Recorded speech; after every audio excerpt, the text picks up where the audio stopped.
என்ன படைச்ச தாயே ஓ சுந்தரத்தை சொல்ல போறேன் கேளு.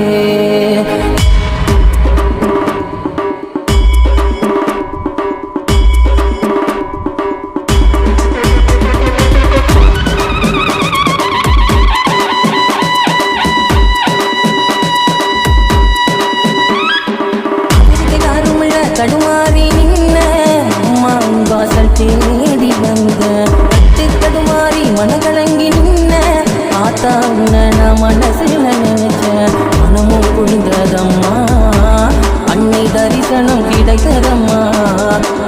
படைச்சதும் நீதானம்மா இல்லை பங்கோ காளியம்மா. அந்த கடல் சூழ்ந்த நந்த வனம் தாகி உனது உயிர் மூச்சம்மா.